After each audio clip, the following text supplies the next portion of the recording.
it was since going into adulthood, and he's aware of his condition. He believes that maybe because of his condition, he's not getting the opportunity that others are getting.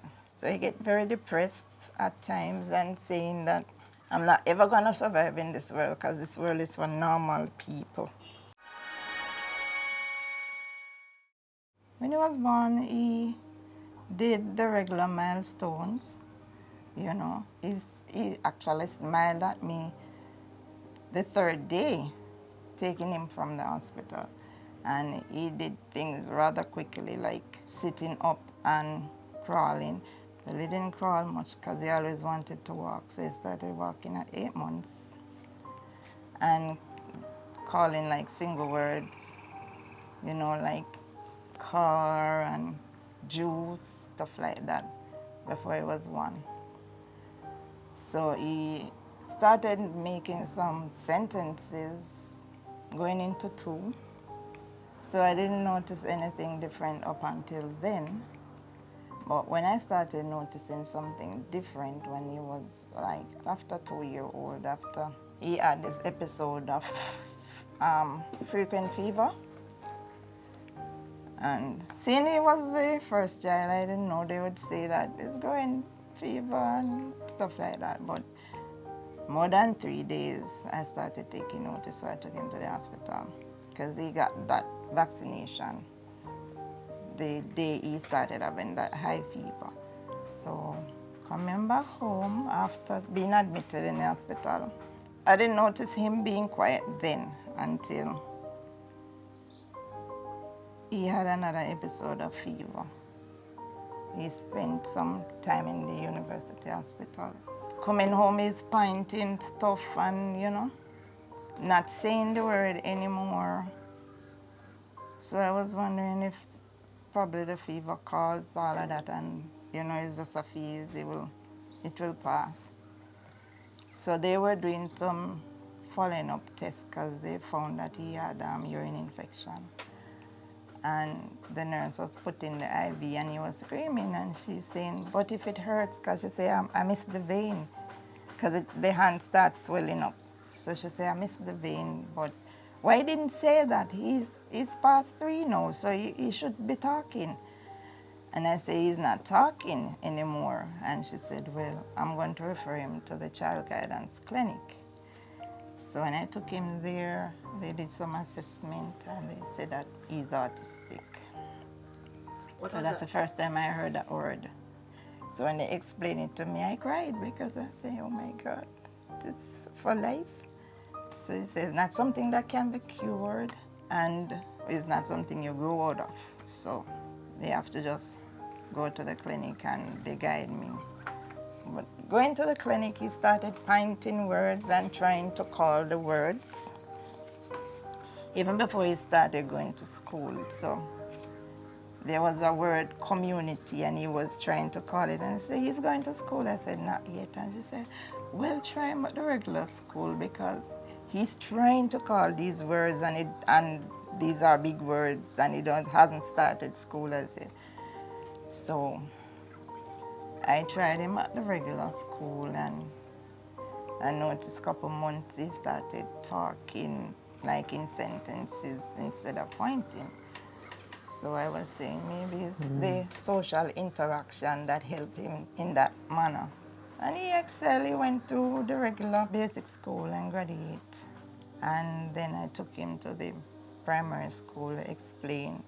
He excelled academically, but you know, the signs that they asked me to look out for, and they would do the regular assessment. Yeah, he had those. So I realized, yes, he's autistic, but they say it's a mild case of it. It's not severe because you have different spectrum. I got help from my mom and friends, and being he's not severely autistic, it wasn't all that challenging apart from when he has the breakdown, you know, when he believes that people treating him unfairly, and he would cry or sometimes just stop talking. He would have this anger spell where he would scream. sometimes hit the head. So doing my own research, I learned more and more about autism and special needs. Passing GSEC, going through the regular high school, at least the high school days was his happiest days because he had a lot of friends. And you know, when you're bright, people gonna gravitate to you for one reason or the other. So he had a lot of friends in high school. He used to smile a lot. He was happy. It was since going into adulthood, and he's aware of his condition. He believes that maybe because of his condition, he's not getting the opportunity that others are getting. Because he see friends who did not pass any subjects, who don't have any skills, and they're working and earning their money, and he's not. So he get very depressed at times and saying that I'm not ever gonna survive in this world because this world is for normal people. And I can't help you, I can't help my grandma. And he tends to get frustrated each time he go on an interview, not getting a call back. That's when he breaks down. So that's the hardest time for me. Seeing him depressed, my only child, seeing him depressed and not having any hope in this life. I have to be trying my best all the time. Things going to change, things going to work out. So I'm still hopeful.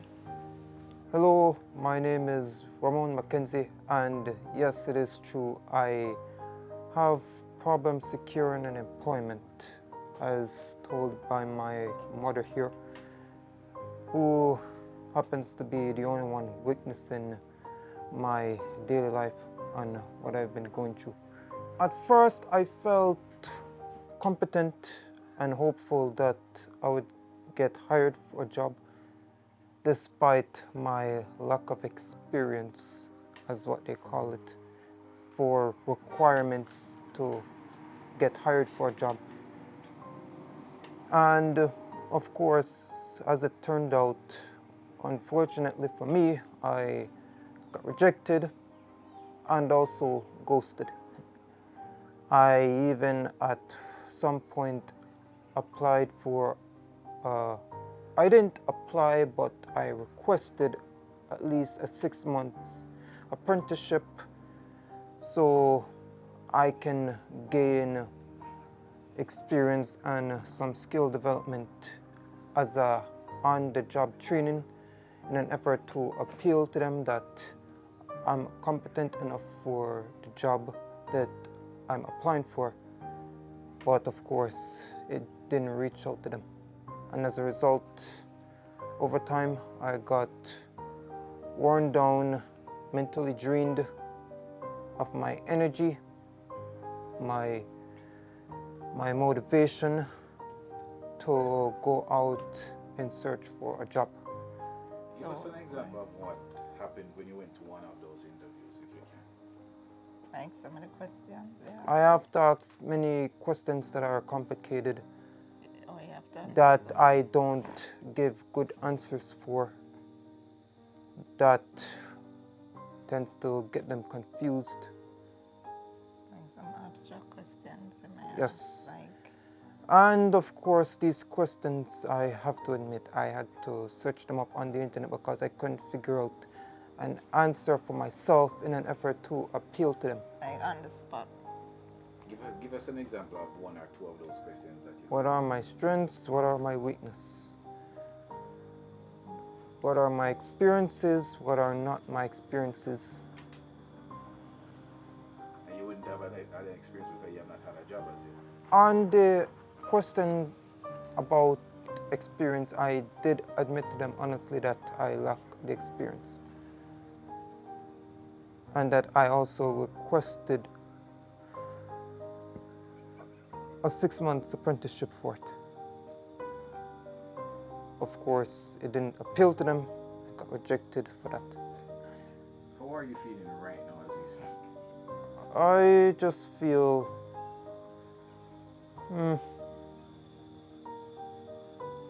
I still feel a bit hopeful for that whatever I can gain out of it, it's worth it. Out of what? The interview? Yes, just people telling me not to give up, things will be okay, there's nothing wrong with me, I'm fine. I'm not alone. I'm hardworking, I'm dedicated, and I'm also detail-oriented.